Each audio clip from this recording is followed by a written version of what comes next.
All right. Welcome back to the Gym Business Coach Podcast. I'm your host, Tim Lyons, joined in studio today with Randy Angston. What's up, man? Good morning. What's happening? We just got done with our $1 million model workshop, had 17 gym owners. And by the way, guys, we would have way more. We sold out, but this room is so tiny. And we put desks in front of everybody so we could take notes. So I don't know. I think maybe blowing that wall down, we can get about 50 people in here. You know, it's been ready for 3 weeks and we're already talking about expanding. It's just the way it is. It was an awesome event, guys. First time we've hosted something here at HQ at Legacy Personal Training here in Scottsdale. If you haven't looked us up, look us up online. That's our semi-private training gym. It is the $1 million model. And that was one of the things I said, like, guys, you get to go out there and look at it in operations. We shared the frameworks and the reasons why.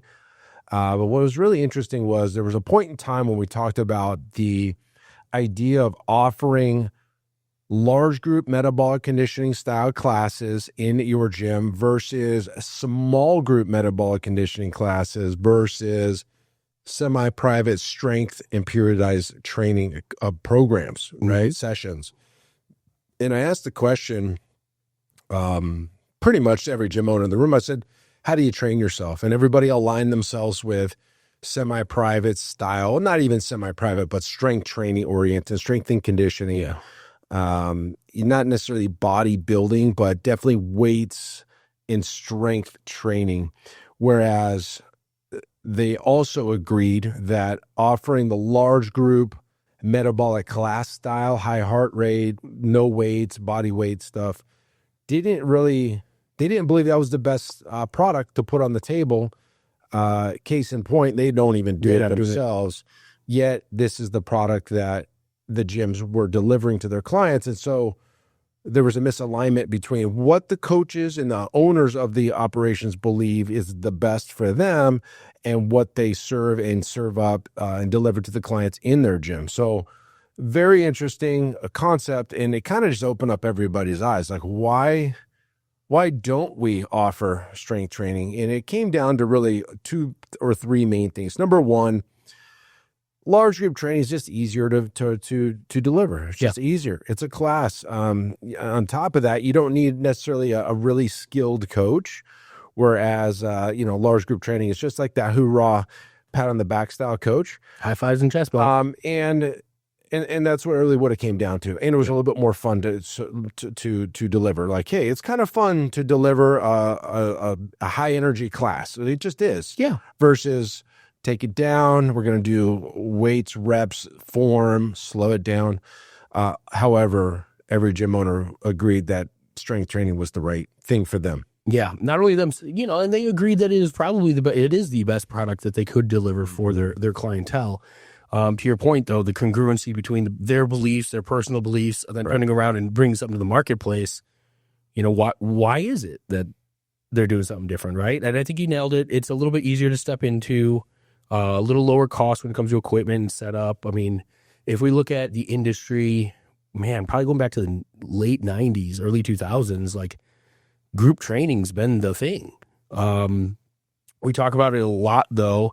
It's now become kind of that red ocean where not only did a lot of the gym owners in the room run that way, but so did most of the marketplace. And if we talk about why, if we talk about the getting started in as a gym owner, it kind of comes with the lowest barrier of entry. And just because you can do it doesn't mean it's the right thing for you to be doing. Yeah. It's just because you've always done it also is another, not a good reason to continue to do it. So yeah, we talk a lot about it, the writing on the wall when it comes to the competition.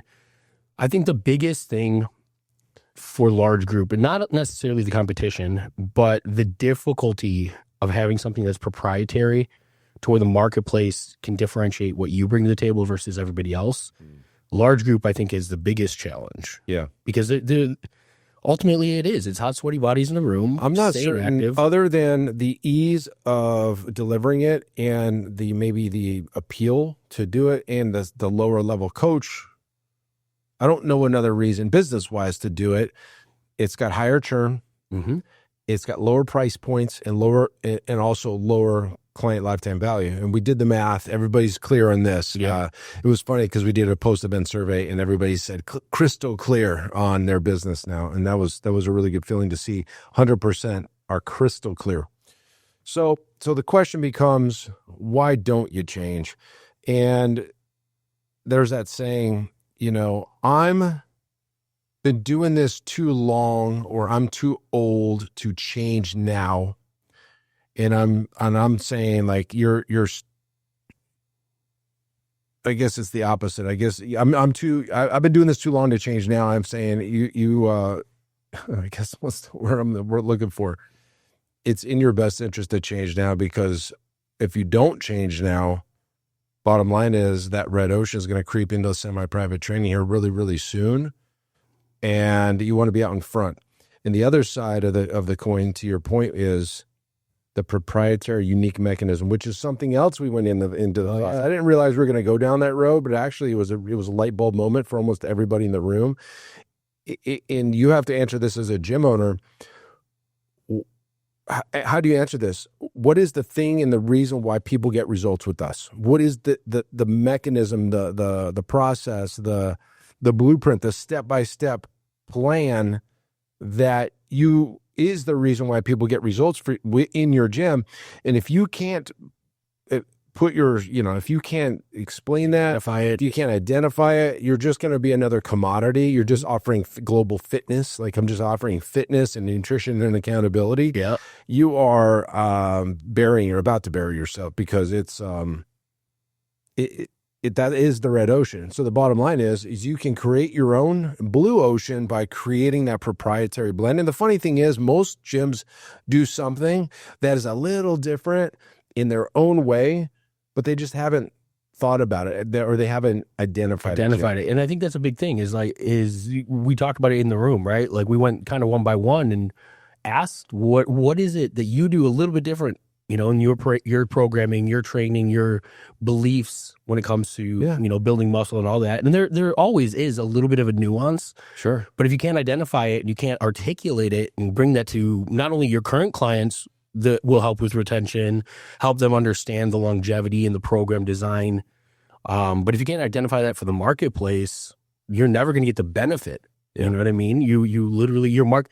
And we've said this joke as long as, the podcast has been around. If we pulled up the majority of gym websites, it's fitness, nutrition, and accountability. And just by using those three, you're putting yourself into that point of competition, because that's what you're selling. And that's what the gym down the street is selling. And that's what the gym down the street from them is selling. And it doesn't give you any unique advantage in the marketplace. And at a time when acquiring clients is at an all-time hardship. If you don't have something that makes you different, unique, you're ultimately always going to be competing against price.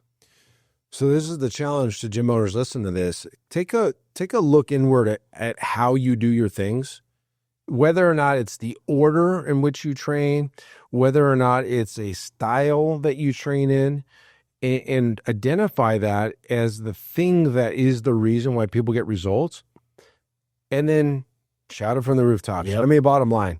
And the funny thing about this is, if you go back to every unique mechanism, other than, I want to say, and even this is a copy of something else, everybody else is already doing the thing. They just claimed it. That the one unique mechanism or proprietary thing that probably didn't exist prior is CrossFit.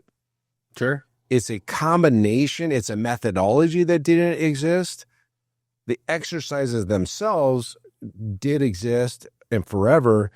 But even then, they have their own twist on some of these movements, like the kipping pull-up didn't exist, or the kettlebell swing where the bicep passes the ear to count as a rep. Like that's a variation. But the bottom line is, CrossFit as a methodology, probably it didn't exist before that, and that's why you saw that rate of growth. Yeah, that rate of growth early on.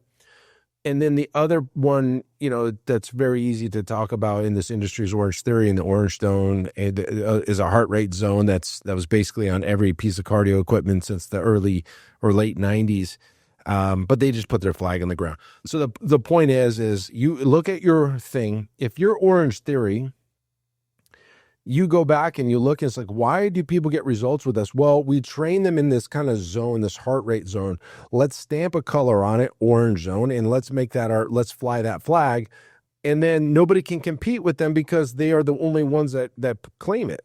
See how that works? Yeah, and to your point, it's not something, like you listening, you're looking at your delivery, you're looking at the way that you train. It might not be revolutionary. You might not have something that nobody else is doing, but you do something that is different than the way everyone else does it. And that's the point, is you just have to find that unique identifier, a thing that is a belief, is an ethos, is something unique about your delivery that's a little bit different than everyone else, or that you can claim. And that's really the differentiator, right? It almost becomes that secret sauce that once you claim it, you own it. Nobody else can compete against that or use it for competition. And if you're going to do this as an exercise, I would highly recommend you move it away from large group training. Okay. And so like it's twofold. It's moving your services to a semi-private, higher price point with a unique mechanism as the way you train those clients is the kind of like the golden ticket here. So the unique mechanism is kind of the bonus to this episode, right? Like the primary focus is bringing to the marketplace something that's in alignment with the way that you believe and you train yourself. If there's incongruency there, that's the first step. And then once you do identify, semi-private strength training as the delivery you want to bring to the table, what is it within that you can identify to really put your stamp on it and win in the competition? Homework for you gym owners. Hopefully that helps you guys kind of wrap your head around it. But yeah, how do you train yourself? Is that what you deliver in the training gym? Maybe, maybe not. And if it's not, why not? And if it isn't and you want to move, let's start looking at semi-private. If you need help with this in this transition, we offer a program, Springboard. Link will be in the show notes if you want to grab a call. Would love to hear from you guys. Hopefully that helps, but it was just a really interesting concept and topic at the MDM Live that we just had. So I want to share that with you guys. That's it for this episode. Hopefully that helped you. Until next time, keep changing lives. See you on the next show. All right. Thanks for listening to another episode of the Built to Grow podcast. If you want more help growing your business, join our free Facebook group, Profit Accelerator, helping training gyms grow to $30,000 a month and beyond. We'd love to see you there. Go check out the show notes for the link and keep building something great. And we'll see you in the next episode.